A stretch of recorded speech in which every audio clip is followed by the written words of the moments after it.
ભગવાનની પ્રાપ્તિમાં સૌથી મોટું આવરણ અભિમાનનું છે. અમુક સ્વામી મહારાજના દિવ્ય પ્રસંગો સાંભળીએ તો આનંદ સ્વરૂપ સ્વામી પાસેથી. અહમ શૂન્ય વ્યક્તિ હોય તેની પાસે ભગવાન હોય. મુક્તાનંદ સ્વામી પોતે વાત કરી છે, હું ટળે હરી ઢૂંકડા તે ટળાઈ દાસે રે. હું ભાવ ટળે. ભગવાનને પ્રાપ્ત કરવા માટે જો કોઈ મોટું આવરણ મનુષ્ય માત્રને નડતું હોય, એ આવરણ છે અભિમાનનું આવરણ. શ્રીજી મહારાજે વાત કરી કે દરેક વ્યક્તિના મનમાં એવો વિચાર આવે છે કે મારા જેવો કોઈ બુદ્ધિશાળી નથી, મારા જેવો કોઈ નથી. અને એ જે વ્યક્તિ છે તો એ વ્યક્તિ ભગવાનને પ્રાપ્ત કરવા હોય તો ભગવાનને પ્રાપ્ત કરવા માટે ત્યાં આગળ સંપૂર્ણ ખાલી થઈને આવવું પડે. આપણે કાંઈ જ નથી, આપણને કશું જ આવડતું નથી, ભગવાનની વાતમાં તો હું કાંઈ સમજતો જ નથી. એ જે પ્રથમના 67ના વતનામૃતમાં શ્રીજી મહારાજ સત્પુરુષના ગુણ પ્રાપ્ત કરવાની વાત કરે છે, એ આ વાત છે.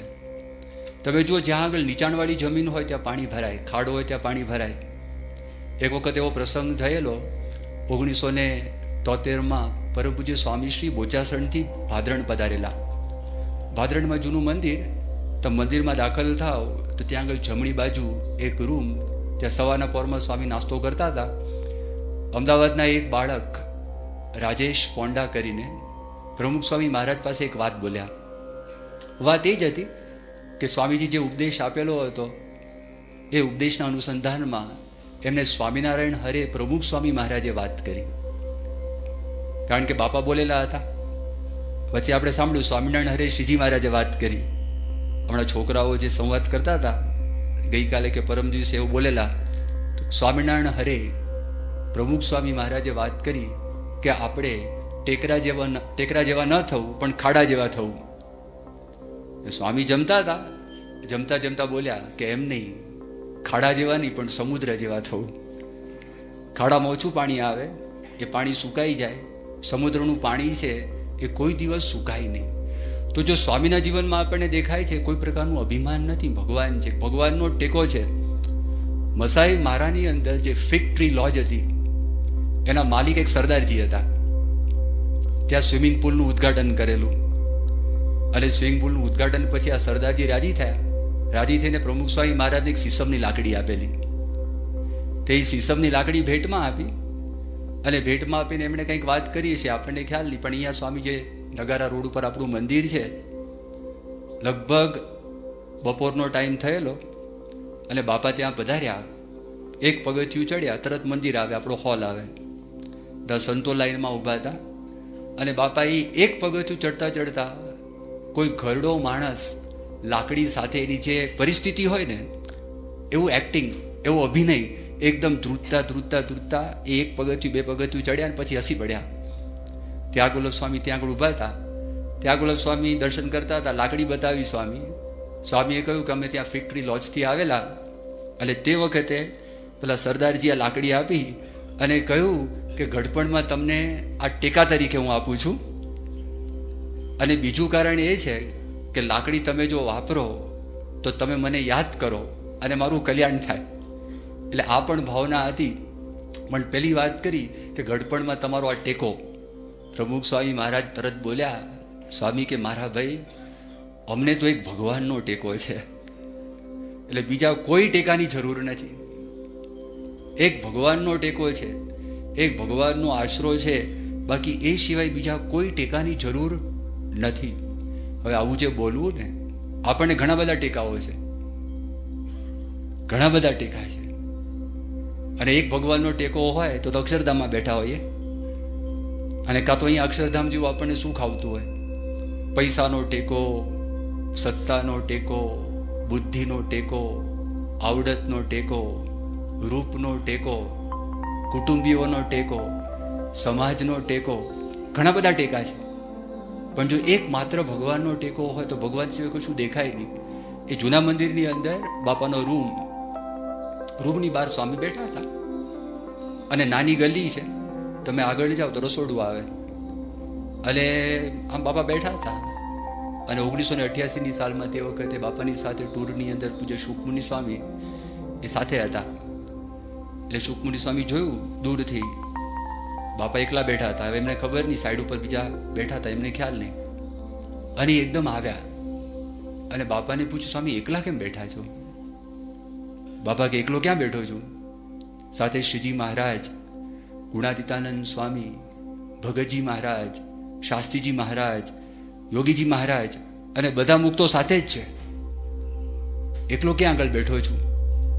એમ સ્વામી બોલ્યા. હવે જો એ બોલ્યા તે વખતે જોઈ જ રહ્યા. એમણે કીધું કે સ્વામી મને તો કંઈ દેખાતું નથી. સ્વામી કે શું જોવું છે? એ માથું પકડ્યું અને માથું પકડી અને સ્વામી એકદમ નજીક લઈ ગયા પોતાના માથાની સામે.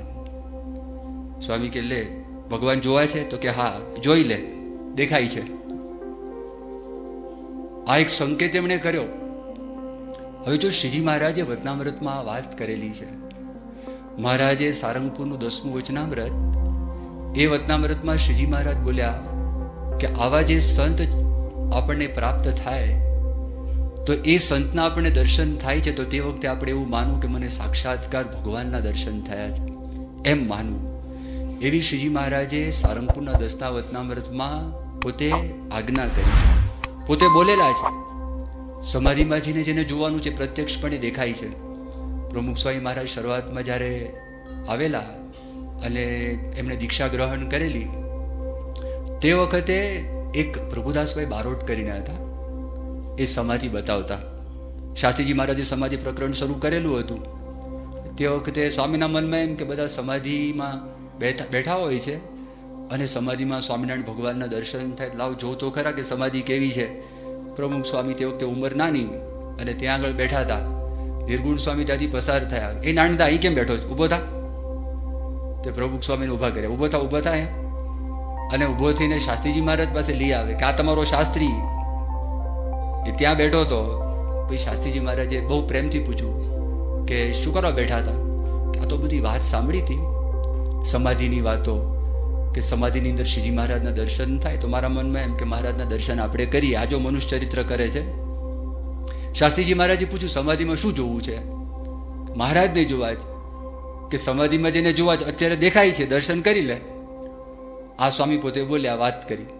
એટલે આવી જ વાત જે સ્વામી આ બોલ્યા અને કહ્યું, શુકમુનિને વાત કરી, ભગવાનના દર્શન કરવા છે તો ભગવાનના દર્શન તમે કરી લો. આવા જે સંત છે ને, તો એ સંત થકી ભગવાનનું ધામ પણ દૂર નથી.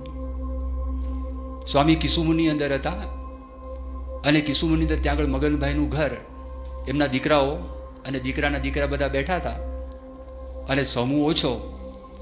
અને તે વખતે બાપા એવી વાત કરી, સ્વામી કીધું આ બધું અક્ષરધામ જ છે. યોગીજી મહારાજ અહીંયા પધારેલા. યોગીજી મહારાજ આ બધી ભૂમિ છે પવિત્ર કરેલી છે, આ બગીચામાં ફર્યા છે, આ બધા ઠેકાણે યોગીજી મહારાજ ફર્યા છે, એ બધું અક્ષરધામ જ છે. અને આવો બીજો પ્રસંગ પણ બલેનો નકુરુથી સ્વામી આવેલા અહીંયા જ નાઇરોબી, અને નકુરુથી પધાર્યા. તે વખતે પણ બપોરનો ટાઈમ હતો. એ હોલની અંદર ઠાકોરજીના સિંહાસન, સિંહાસનની પાસે દિવાલ પાસે સ્વામીનું સિંહાસન અને એના પર બાપા બેઠા હતા. અને તે વખતે બાપાએ એક વાત કરી અને સ્વામી બોલ્યા કે નકુરુથી અમે આવ્યા, ગાડીની અંદર ભજન સાંભળતા હતા. જાણે એવું લાગ્યું કે એક ક્ષણ પણ વીતી નથી.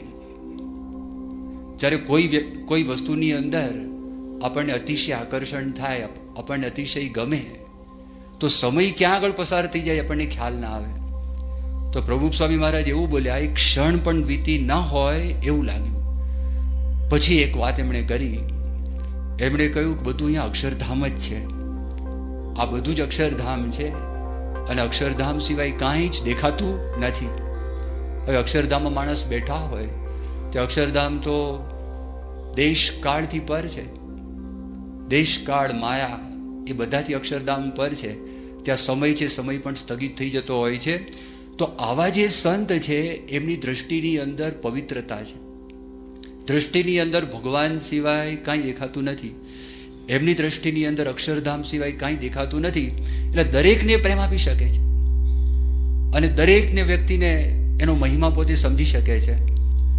નકુરુની અંદર જ્યારે પ્રમુખ સ્વામી મહારાજ એ પોતે પધાર્યા અને તે વખતે ત્યાં નગરયાત્રા હતી. નગરયાત્રામાં બેસતા પહેલા બધા સંતો દેશમાંથી આવેલા અને પહેલી જ વખત પ્રમુખ સ્વામી મહારાજને મળતા હતા. નાયરોબીથી નકુરો આવેલા અને પ્રમુખ સ્વામી વિચરણ કરતા કરતા ત્યાં પધારેલા. રસ્તાની અંદર એક સંત, આમ ઉંમરમાં થોડાક મોટા, પણ આમ સામાન્યપણે આમ કોઈને ખ્યાલ ના આવે એ મંદિરમાં રહીને પોતાની પ્રવૃત્તિ કરતા હોય, કામકાજ કરતા હોય, સુરતમાં રહેતા હતા. ભગવાન સ્વામી કરીને બધા એમને બોલાવતા. પ્રમુખ સ્વામી મહારાજ જેવા એમને પેલા મળ્યા એટલા રાજી થઈ ગયા. સ્વામી કે ભગવાન પોકી ગયા, ડોક્ટર સ્વામી તમને પોકાડી દીધા અહીંયા. અને એકદમ જ આમ પ્રસન્ન થઈ ગયા. 15-20 ફૂટ ગયા, એક યુવક હતા ચતુર કરીને. ચતુર બહુ બુદ્ધિશાળી છોકરો, 30-35 વર્ષથી આપણી સંસ્થાની અંદર સેવા કરે. નાનો હતો ત્યારે આવેલો. અમદાવાદ મંદિરમાં પ્રેસમાં કામ કરે છે, બેરો ને મૂંગો. પ્રમુખ સ્વામી મહારાજ જ્યારે જ્યારે અમદાવાદ પધારે એ 15 દિવસ 20 દિવસ રોકાયા હોય, પણ એક વખત એમની સાથે પ્રમુખ સ્વામી મહારાજ વાર્તાલાપ કરે. પેલો કઈ બોલી શકે નહીં, પ્રમુખ સ્વામી બોલે એ સાંભળી શકે નહીં, એટલે ખાલી એક્શનથી જ આખો વાર્તાલાપ થાય. પણ શાંતિથી 5-7 મિનિટ ગાળે, એને સંપૂર્ણ સંતોષ આપે. હવે એમને પણ સ્વામી ભૂલ્યા નહીં. 88ની સાલમાં પ્રમુખ સ્વામી મહારાજ એમને અહીં આગળ લઈ આવ્યા અને ત્યાં રસ્તાની અંદર પાગ પહેરેલી સભામાં જવાનું બાકી છે, નગર યાત્રામાં પેલું બેસવાનું, ફ્લોટમાં બેસવાનું બાકી છે. અને તે વખતે પ્રમુખ સ્વામી મહારાજ એની સાથે બધું એક્શન કરવા લાગ્યા. કેવી રીતે આવ્યા, પેલો કે આમ પ્લેનની અંદર, અને કેવું છે, બધી જ વાત ત્યાં 5-7 મિનિટ માટે કરી, રાજી થઈ ગયા. સભામાં પધાર્યા, નગર યાત્રા પતી ગઈ. ઘણા બધા સંતો હતા અને સંતોને જોઈને બાપા બહુ રાજી થઈ ગયા. દરેક સંતોનો જેટલા એમને દેખાતા હતા દરેકનો પરિચય આપવા લાગ્યા. ત્યાં કોઠારી સત્સંગ જીવન સ્વામી અમદાવાદના સ્વામી એમને ઊભા કર્યા, ઊભા થાવ, પરિચય આપ્યો. ધર્મકુમાર સ્વામી ભાદરા, એમના કોઠારી, એમને ઊભા કર્યા, એમનો પરિચય આપ્યો. મુક્તિ સ્વામી, એક બહુ નાના સંત, ગોંડલની અંદર બધું મોટર છે એનું બધું કામકાજ કરે, ઠાકોરજીનું પૂજારીનું કામકાજ કરે, સ્વામી ઊભા કર્યા. એમનો પરિચય હરિભક્તોને પોતે કરાવવા લાગ્યા.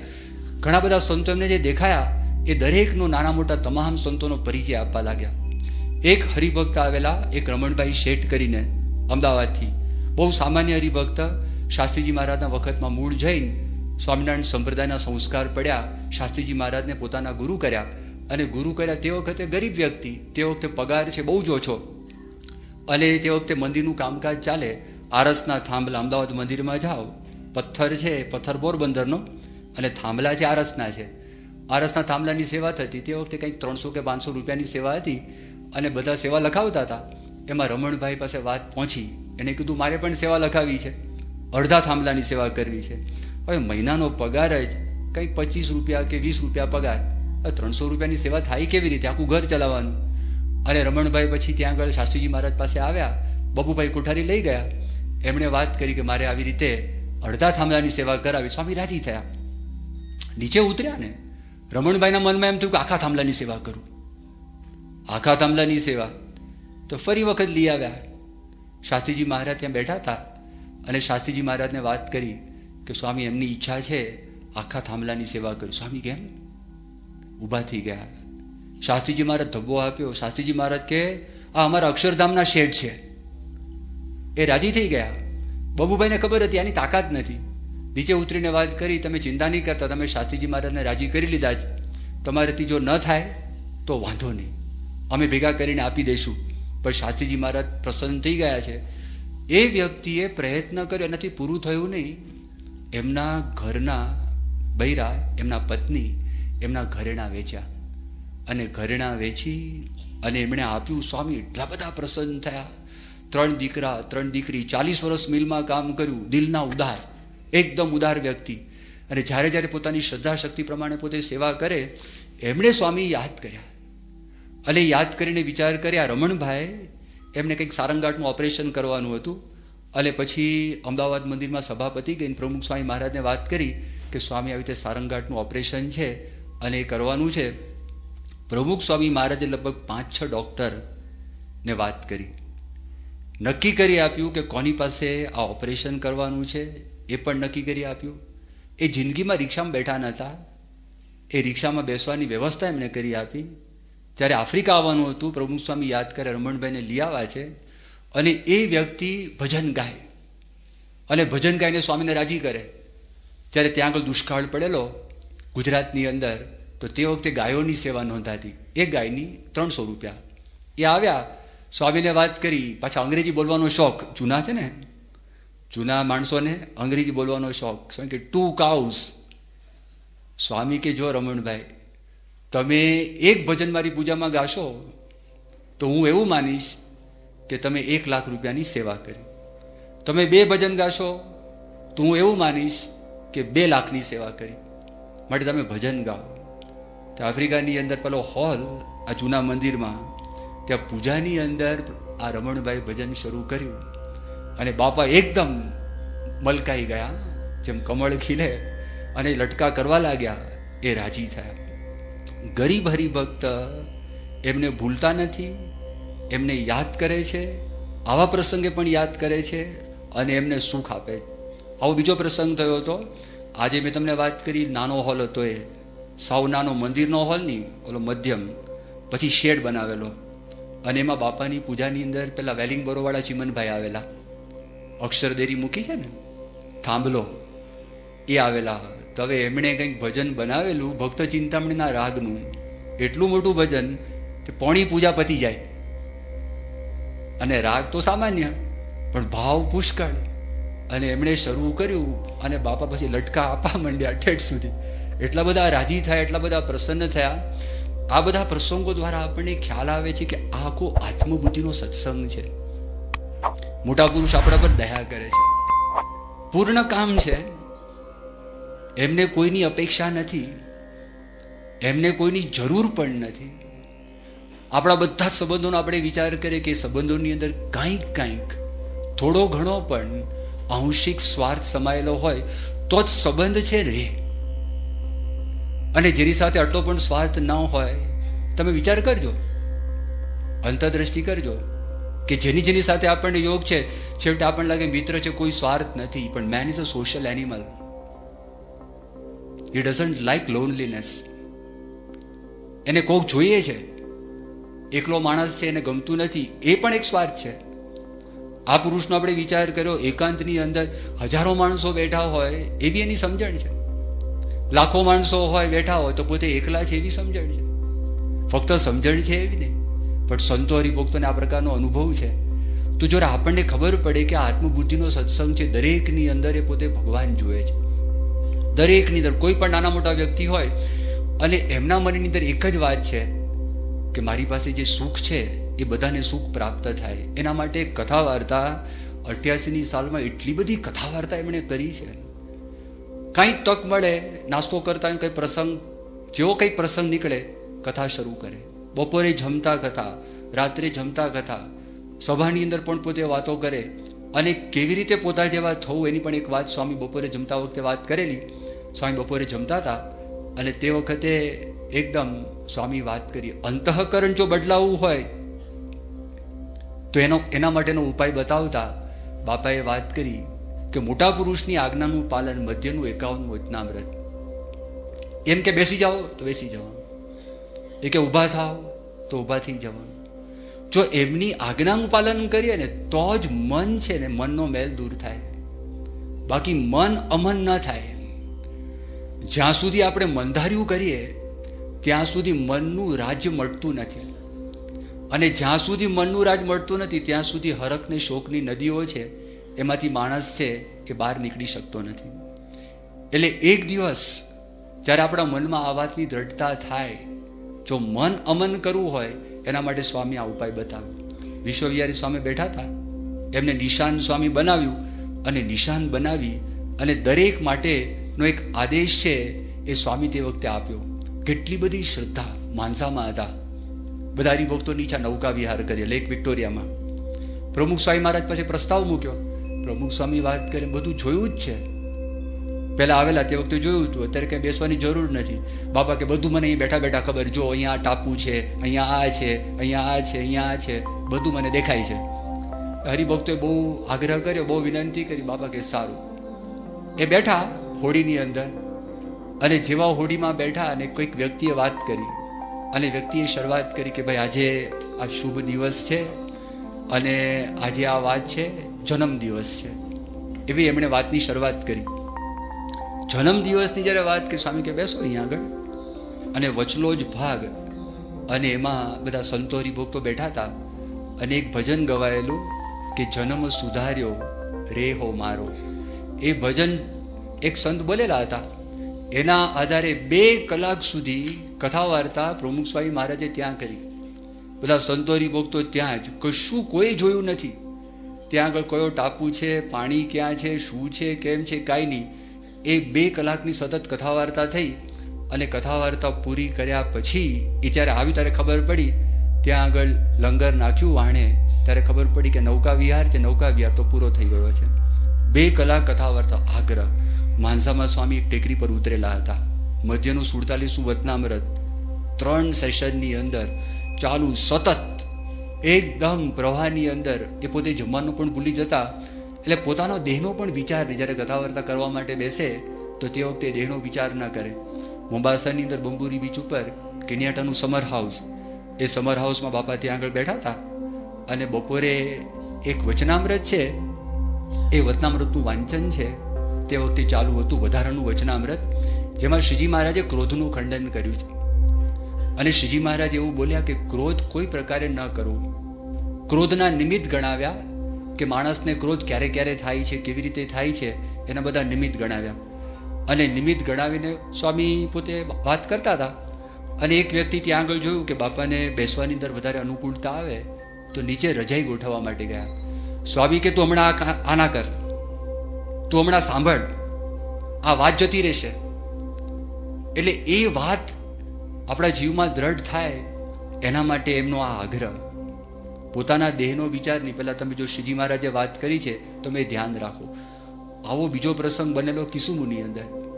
કિસુમુની અંદર જશભાઈનું ઘર, અને જશભાઈના ઘરમાં સ્વામી નીચે ત્યાં આગળ રાત્રે જમતા હતા. ડોક્ટરોની એક સલાહ અને સૂચન કે જમ્યા પછી બોલવું નહીં, એવું બાપાને વાત કરેલી, અને વધારે તો ન જ બોલવું. હવે તે વખતે પ્રમુખ સ્વામી મહારાજે ગરડા અંત્યનું 38મું વચનામૃત, અને એમાં જે શ્રીજી મહારાજે છેલ્લી જે વાત કરી કે આ જીવને દુઃખ થાય છે એનું કારણ શું છે, તો એક તો દ્રવ્યાદિક પદાર્થનો લોભ, સ્ત્રીને વિશે બેઠા ઉઠ્યાની વાસના, દેહાભિમાન, રસને વિશે જીવાની આસક્તિ, સંબંધીમાં હેત અને કુસંગીમાં હેત. આ 6 વાના જેને હોય એ જીવતે કે મરીને કોઈ દિવસ સુખી થાય નહીં, એના પર બાપા નિરૂપણ કરતા હતા. હવે આ બધું નિરૂપણ કરતા હતા, અને તે વખતે સ્વામી તો બોલવા લાગ્યા. એટલે નારાયણ ચરણ સ્વામી બાપાને વાત કરી કે સ્વામી, ડૉક્ટરની ના છે અને આપ વધારે બોલો છો, ડૉક્ટરે ના પાડી છે. બાપા કે તું કેમ બોલે છે?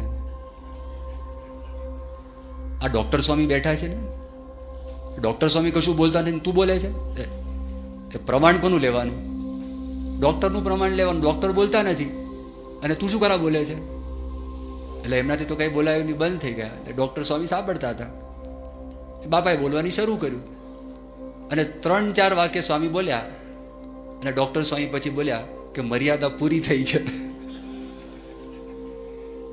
અને જેવું કહ્યું મર્યાદા પૂરી થઈ છે, તરત જ પડદો પડી ગયો. બોલવાનું બંધ કરી દીધું, ઇન્સ્ટન્ટ બંધ કરી દીધું.